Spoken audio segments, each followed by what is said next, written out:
ओम शांति। आज 8 अप्रैल 2024 की ईश्वरीय महावाक्य हैं। आज की मुरली का सार है, मीठे बच्चे, इन आँखों से जो कुछ देखते हो यह सब खत्म हो जाना है, इसलिए इससे बेहद का वैराग्य बाप तुम्हारे लिए नई दुनिया बना रहे हैं। आज का प्रश्न, तुम बच्चों की साइलेंस में कौन सा रहस्य समाया हुआ है? उत्तर, जब तुम साइलेंस में बैठते हो तो शांति धाम को याद करते हो। तुम जानते हो साइलेंस माना जीते जी मरना। यहाँ बाप तुम्हें सद्गुरु के रूप में साइलेंस रहना सिखलाते हैं। तुम साइलेंस में रह अपने विकर्मों को दग्ध करते हो। तुम्हें ज्ञान है कि अब घर जाना है। दूसरे सत्संगों में शांति में बैठते हैं, लेकिन उन्हें शांति धाम का ज्ञान नहीं है। धारणा के लिए मुख्य सार। पहला, सदा स्मृति रहे कि हम ब्रह्मा मुख वंशावली ब्राह्मण हैं। हमारा सबसे उच्च कुल है। हमें पवित्र बनना और बनाना है। पतित पावन बाप का मददगार बनना है। दूसरा, याद में कभी गफलत नहीं करना है। देह अभिमान के कारण ही माया याद में विघ्न डालती है, इसलिए पहले देह अभिमान को छोड़ना है। योग अग्नि द्वारा पाप नाश करने हैं। आज का वरदान, साधनों की प्रवृत्ति में रहते कमल फूल समान न्यारे और प्यारे रहने वाले बेहद के वैरागी भव। स्पष्टीकरण, साधन मिले हैं तो उन्हें बड़े दिल से यूज करो। यह साधन है ही आपके लिए, लेकिन साधना को मर्ज नहीं करो, पूरा बैलेंस हो। साधन बुरे नहीं हैं, साधन तो आपके कर्म का, योग का फल है, लेकिन साधन की प्रवृत्ति में रहते कमल पुष्प समान न्यारे और बाप के प्यारे बनो। यूज करते हुए उन्हों के प्रभाव में नहीं आओ। साधनों में बेहद की वैराग्य वृत्ति मर्ज न हो। पहले स्वयं में इसे इमर्ज करो, फिर विश्व में वायुमंडल फैलाओ। आज का स्लोगन, परेशान को अपनी शान में स्थित कर देना ही सबसे अच्छी सेवा है। आज की मुरली से निकाली गई मुख्य पॉइंट्स। भारतवासियों को मालूम है कि पिता दो होते हैं, लौकिक और पारलौकिक।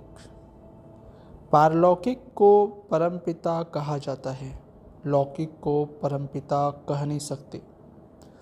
तुमको कोई लौकिक पिता नहीं समझाते हैं, पारलौकिक बाप पारलौकिक बच्चों को समझाते हैं।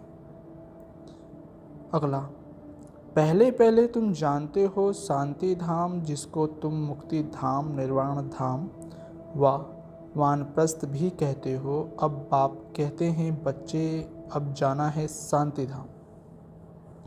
सिर्फ उनको ही कहा जाता है टावर ऑफ साइलेंस। यहाँ बैठे हुए पहले पहले शांति में बैठना है। कोई भी सत्संग में पहले शांति में बैठते हैं, परंतु उन्हों को शांति धाम का ज्ञान नहीं है। अगला, बच्चे जानते हैं हम आत्माओं को इस पुराने शरीर को छोड़ घर जाना है। कोई भी समय शरीर छूट जाए, इसलिए अब बाप जो पढ़ाते हैं वह अच्छी रीति पढ़ना है। वह सुप्रीम टीचर भी है, सद्गति दाता गुरु भी है। उनसे योग लगाना है। यह एक ही तीनों सर्विस करते हैं, ऐसे और कोई एक तीनों ही सर्विस नहीं कर सकते। अगला, तुम जानते हो हमको अब शांति धाम घर में जाना है। जब तक पवित्र आत्माएं नहीं बनी हैं तब तक वापस घर कोई जा न सके। जाना तो सबको है, इसलिए पाप कर्मों की पिछाड़ी में सजाएं मिलती हैं। फिर पद भी भ्रष्ट हो जाता है। मानी मोचरा भी खाना पड़ता है क्योंकि माया से हारते हैं। बाप आते ही हैं माया पर जीत पहनाने। अगला, भक्ति मार्ग में भी बहुत भटकते हैं, जिसको माथा टेकते हैं उनको जानते नहीं। बाप आकर भटकने से छुड़ा देते हैं। समझाया जाता है ज्ञान है दिन, भक्ति है रात। रात को ही धक्का खाया जाता है। ज्ञान से दिन अर्थात सतयुग त्रेता, भक्ति माना रात द्वापर कलयुग। यह है सारी ड्रामा की ड्यूरेशन। आधा समय दिन, आधा समय रात। प्रजापिता ब्रह्मा कुमार कुमारियों का दिन और रात। अगला, शिव बाबा कहते हैं मुझे याद करो तो पाप विनाश होंगे। इसको योग अग्नि कहा जाता है। तुम सब ब्राह्मण हो, योग सिखाते हो पवित्र होने के लिए। वे ब्राह्मण लोग काम चिता पर चढ़ाते हैं। उन ब्राह्मणों और तुम ब्राह्मणों में रात दिन का फर्क है। वह है कुख वंशावली, तुम हो मुख वंशावली। हर एक बात अच्छी रीति समझने की है। अगला, तुम नरकवासी नहीं हो। हाँ, अगर कोई हार खाता है तो एकदम गिर पड़ते हैं कि कमाई चट हो जाती है। मूल बात है पतित से पावन होने की। यह है ही विशेष दुनिया, वह है वाइसलेस दुनिया, नई दुनिया जहाँ देवताएं राज्य करते हैं।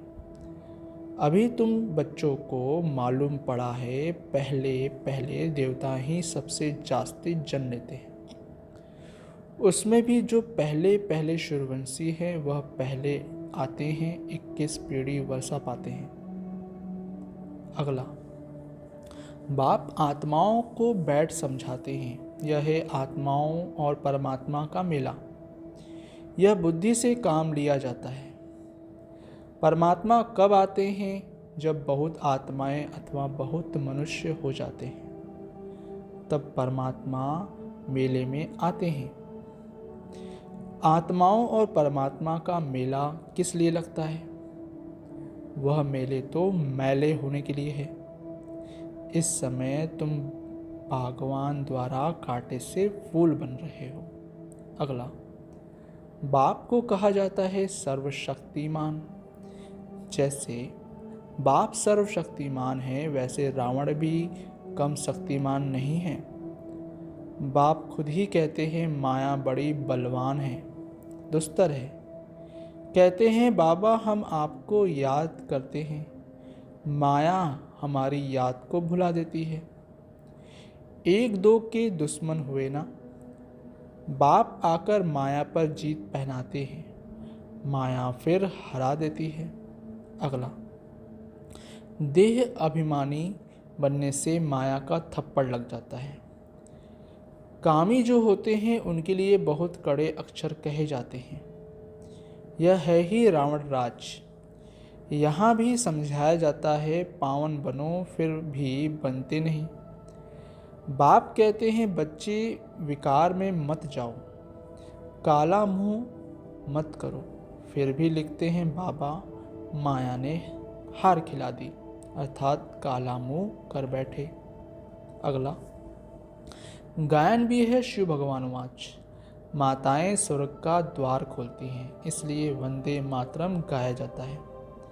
वंदे मातरम तो अंडरस्टूड पिता भी है। बाप माताओं की महिमा को बढ़ाते हैं। पहले लक्ष्मी, पीछे नारायण। यहाँ फिर पहले मिस्टर, पीछे मिसेस। ड्रामा का राज ऐसा बना हुआ है। बाप रचयिता पहले अपना परिचय देते हैं। अगला, बाप कहते हैं, इन आँखों से तुम जो कुछ भी देखते हो उससे वैराग्य, यह तो सब खत्म हो जाना है। नया मकान बनाते हैं तो फिर पुराने से वैराग्य हो जाता है। बच्चे कहेंगे, बाबा ने नया मकान बनाया है, हम उसमें जाएंगे, यह पुराना मकान तो टूट फूट हो जाएगा। यह है बेहद की बात। बच्चे जानते हैं बाप आया हुआ है स्वर्ग की स्थापना करने, यह पुरानी चीची दुनिया है। अच्छा, ओम शांति मीठे बाबा, शुक्रिया बाबा। ओम शांति ब्राह्मण परिवार, ओम शांति।